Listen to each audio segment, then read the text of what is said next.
Uma garota de 12 anos de idade tentava se esconder de uma forte tempestade que assolava a pequena cidade de Strúmica, na Macedônia, quando sentiu como se o chão tivesse saído debaixo dos seus pés. O pior é que, literalmente, isso ocorreu. A pequena e frágil Vangelia foi lançada aos ares por um tornado repentino e caiu vários metros depois em um campo aberto. Ao final da tempestade, e após um longo tempo de buscas, a garota foi encontrada. Havia ferimentos em seu corpo, mas o que mais era preocupante é que ela sentia muita dor nos olhos e não conseguia abri-los. Vangelia, a garota, havia ficado cega.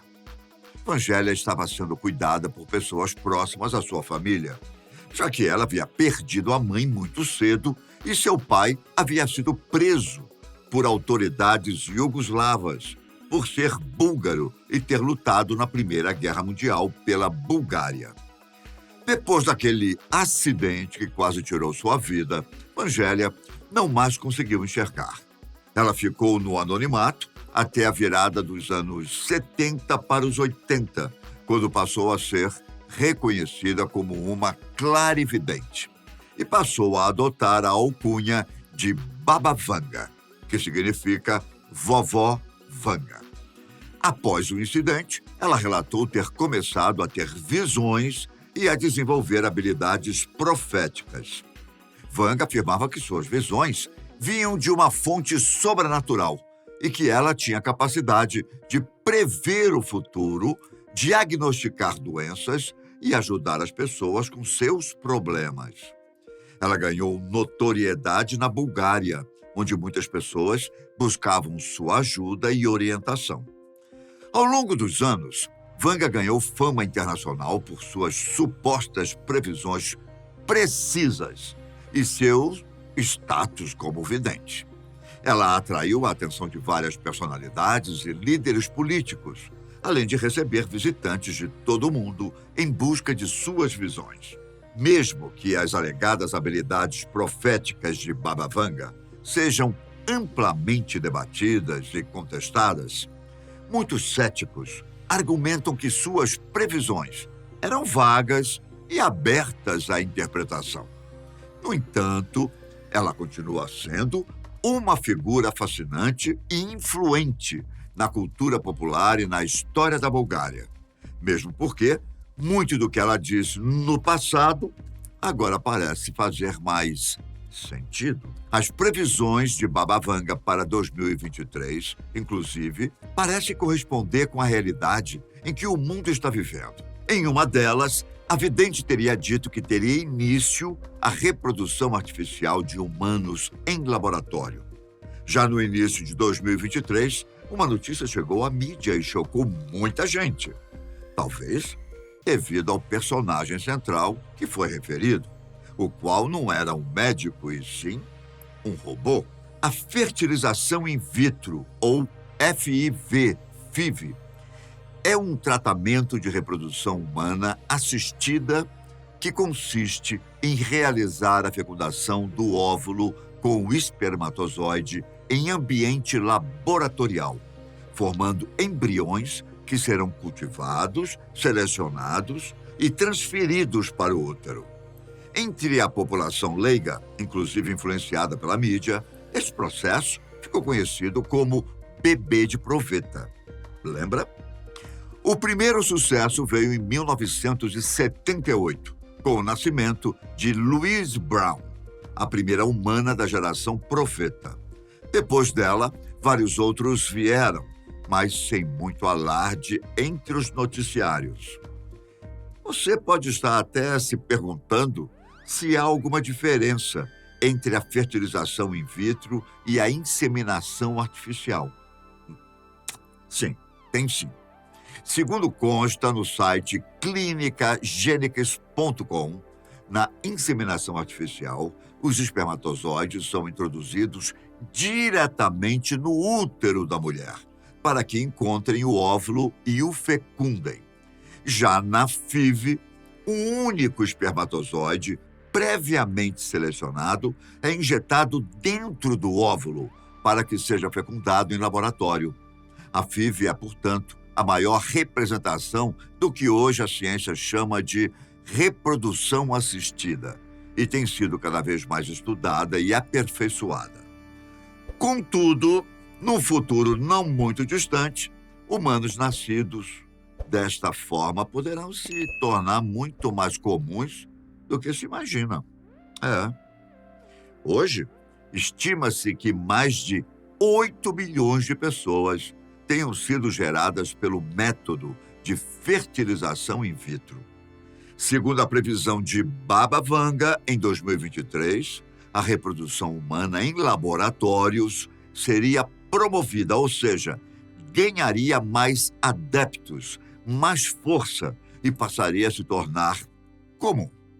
Apesar das regras e da ética que envolvem todo esse processo, em junho foi anunciado que geneticistas de pelo menos 3 equipes diferentes conseguiram desenvolver embriões humanos em laboratórios sem o uso de espermatozoides e óvulos. Em outras palavras, eles criaram os primeiros humanos sintéticos do mundo. Parte do grupo afirmou que conseguiu avançar até o estágio alcançado aos 14 dias de gestação. Outra parte afirmou que chegou ao mesmo estágio de um feto de 30 dias. De acordo com as equipes de cientistas envolvidas nesta pesquisa, o objetivo principal é estudar e compreender melhor doenças e outras condições que surgem nos primeiros estágios de desenvolvimento dos embriões.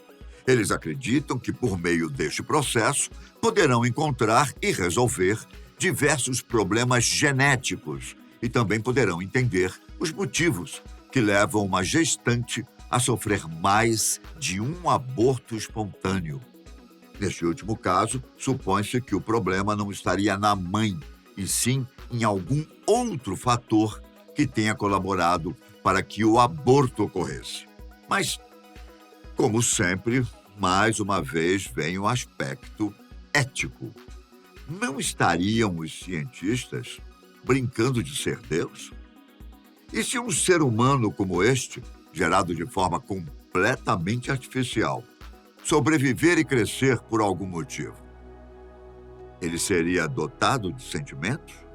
Ele seria alguém temente a Deus, por exemplo? Ou ele seria uma pessoa completamente fria e alheia às necessidades dos próximos? É mais fácil perguntar se uma pessoa artificial poderá, no futuro, ficar livre de doenças ou se será imune contra o ataque de vermes, bactérias e vírus. Isso mesmo, porque as demais questões não estão relacionadas com religiões, e sim com a educação familiar e social que o indivíduo recebe, além do meio cultural em que ele vive.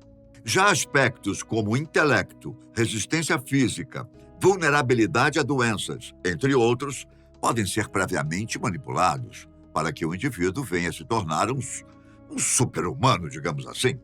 Quanto a isso, os cientistas acreditam ser uma questão de tempo, e sim, haverá um dado momento na história da humanidade em que o primeiro ser humano artificial, ou seja, que não foi gerado com o cruzamento de um espermatozoide e um óvulo, conviverá com pessoas sem que elas saibam.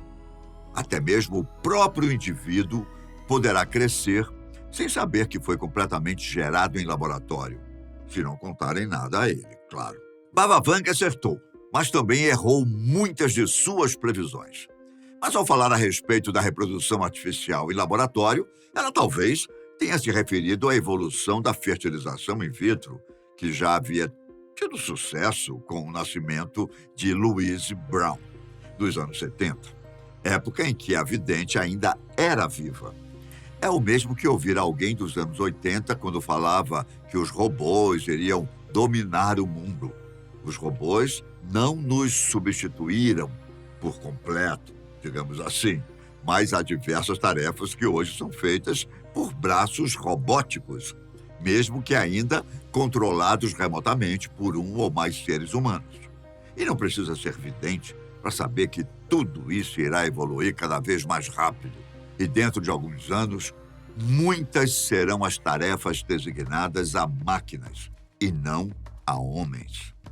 Baba Vanga, se estivesse viva, talvez estaria comemorando uma conquista científica, como se fosse mais uma de suas previsões acertadas. Porém, devemos levar em consideração que os estudos já estavam em andamento e já haviam alcançado sucesso antes dela falecer. O que nos resta, então, é acreditar que a ciência terá meios para lidar com suas futuras criações e que elas poderão se adaptar à sociedade convencional. Ou o inverso disso, quem sabe? Uma vez que quem pensa mais e melhor tem mais chances de predominar. Bom, você é do tipo de pessoa que crê em previsões? Baba Vanga previu mesmo o surgimento artificial de humanos? Ou ela apenas arriscou dizer que um dia humanos seriam criados em laboratório, com base nas informações que já circulavam a respeito da fertilização in vitro nos anos 70? Será? Responde aí para mim.